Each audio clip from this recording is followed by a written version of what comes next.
And cycles are systems, and cycles reflect the universe. And God is a God of rhythm, and everything is spoke. When God said, let there be, everything started beating and beating and beating in a rhythm. And boom, boom, God is a God of rhythm. And if you're going to walk with God, you have to catch his rhythm. And when you hesitate, you break the rhythm. You understand what I'm saying? There is nothing worse than dancing with somebody who don't have rhythm. There's nothing worse. It makes you want to back off the stage. My wife says it looks like they're dancing to the words, not the beat.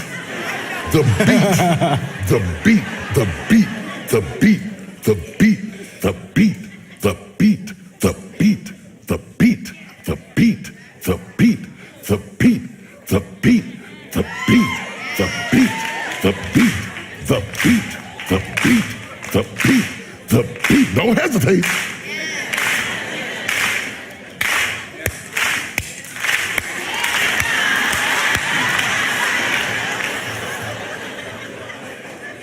You break the rhythm, and what would have flowed is now off. The enemy comes to break the rhythm. So when you talk about hesitation, you're really talking about Satan, because he's a rhythm breaker. He can't stop God from gifting you, calling you, blessing you. He cannot even curse you, because God has blessed you. The only way he can sabotage you is to get you to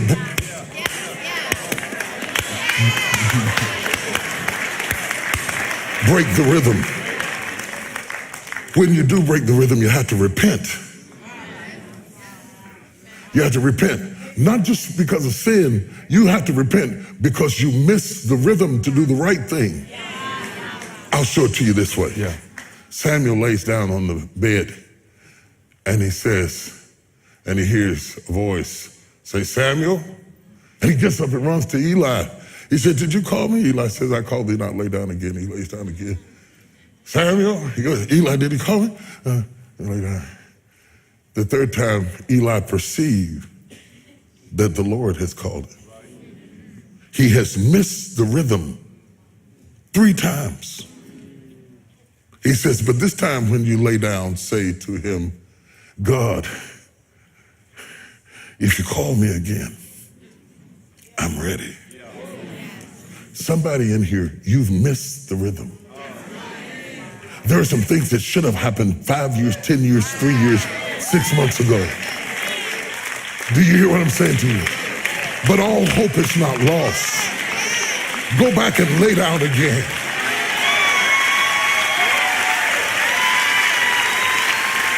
And say, if you called me again, if you just give me one more chance, I won't go to flesh, I won't go to Eli, I won't go to humanity, I won't go to my fear or my doubt or my shame. If you just call me again, give me one more chance, this time, Lord. Woo. Woo.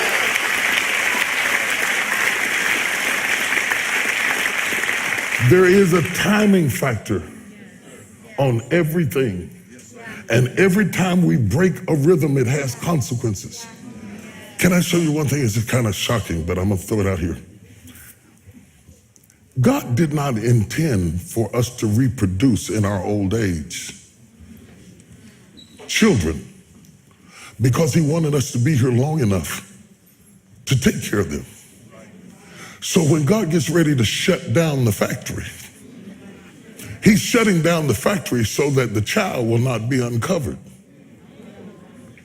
Now, through medicine, we have jimmied the lock and broke the rhythm, so that you can be an 80-year-old man and have a 2-year-old son. Yeah. Now, you might have a lot of fun, but in breaking the rhythm, the son pays the consequence. Because by the time he figures out what to ask you, that's the problem with rhythm. It's not just about you. everything else is dependent on the beat. Everything around you is affected by the beat. And even though you can create things that will break the rhythm for your own pleasure, in so doing, you run the risk of creating someone else's calamity. Because the rhythm was developed so that everything starts at a certain time, everything goes down at a certain time, because God is not just looking at you. It's for us. It's for us. When God gives you your next opportunity, move.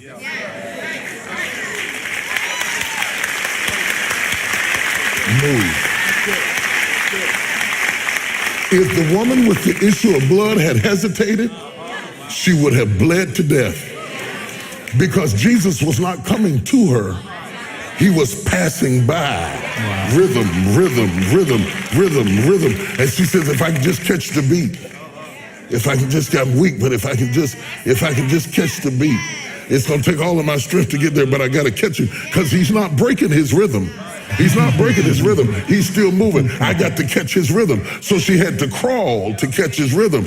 She said, but if I can just catch his rhythm, the miracle is in the rhythm.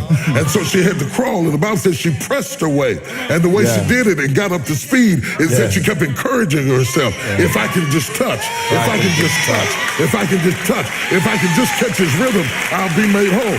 Blind Bartimaeus was sitting by the highway side begging. Let me stop. I'm going to stop it.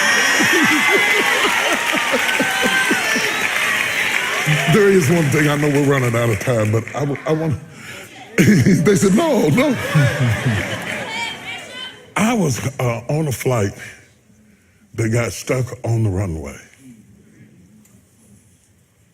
And I tell you, we sat on the runway so long that it took all the scriptures I could think of.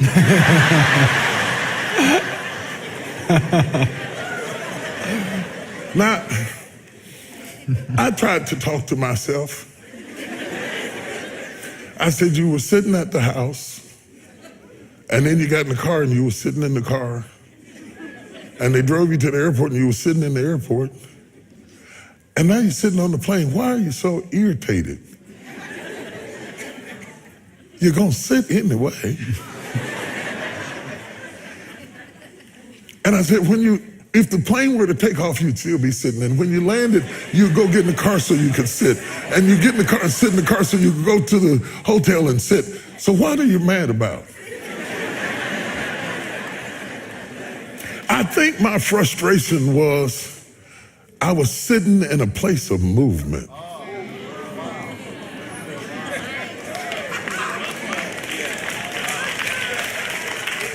The agony of life is to sit in a place of movement. You spoke of hesitation, but the word that leaped in my spirit that I wanted to leave with you is frustration. I think that there are people in this room who are frustrated. And you try to make yourself feel content, and you feel guilty that you're not content, and you say, I ought to be thankful for what I have. And like me, you're trying to use rationale to put up with the situation that you're not called to. And what keeps needling you is, I belong up there. And yet I'm stuck right here. And there you are in a place of movement, watching other people take off. And wondering what in the world is wrong. And you ring the bell and say, excuse me.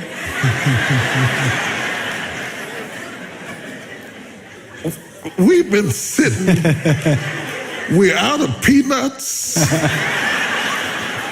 They don't have no more Diet Coke, and the potato chips are stale. Can we go? That frustration is God nudging you. That he has placed you in a position of movement. And if you are not moving, something is broken. And I want you to understand this. There are people who stay on the ground and they're happy to be there because they never imagined themselves in the air. But you are not one of them. You are not one of them. You go to the airport with people who love you. But when you get to the checkout point, they can't go beyond it because if you don't have a ticket, you can't go beyond that point. Some folks you have to leave behind that you love because they have not paid the price to go into the next dimension. You understand what I'm saying? Don't you get on the runway now and get stuck on the runway and tell yourself it's all right. It's not all right because you belong in the air, whatever that air is. And I want it to right. You know, when you get about my age, you get all nostalgic and stuff, and you want to leave something behind that matters. I didn't want to be one of those people who flew and never taught flight. Most of the people I've seen who ever did anything never told anybody how they did it. And I thought, since I got here by God's grace, I promised him everything you teach me, I'll teach it. Everything you show me, I'll show it. Everything I'll learn, I'll pass on to somebody else. There's somebody watching on the campus or streaming or sitting in the balcony or sitting out here in front of me right now. You got a dream. You got a vision. I won't lie to you, it's gonna cost you everything. You're gonna hurt in places you didn't know you could hurt, and you're gonna have 1,000 chances to give up, but don't do it. Keep on moving. I tried to leave some tips about who you need around you so that you can pick your associates more carefully because it does have something to do with your success. I tried to speak to your need to have a rhythm so that you cannot lounge around here and let this moment pass you by. You are not as young as you think you are. You don't have as long as you think you have. It takes longer to settle something big than you think. You're thinking in days, I'm talking in decades. You don't have many. If you don't do it now, you'll never do it. Because you may not ever see that cycle come back again. The only reason Saul wanted to kill David is that he was mad because he missed his turn.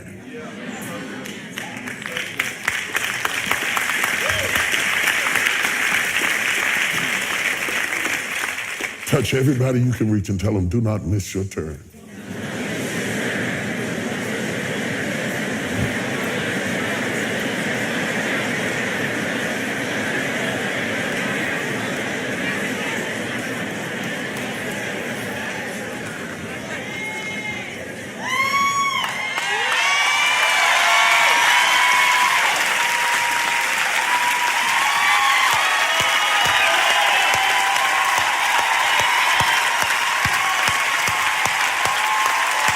Bishop T.D. Jakes, everybody.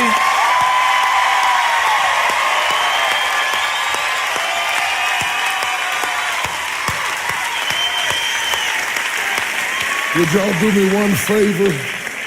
When you go to work or you go home or you go in the mall or you go someplace and you run into somebody who heard this or read the book or followed the study guide, incidentally it's out in Spanish as well, and you run into another eagle somewhere at the checkout counter, just look at them and go.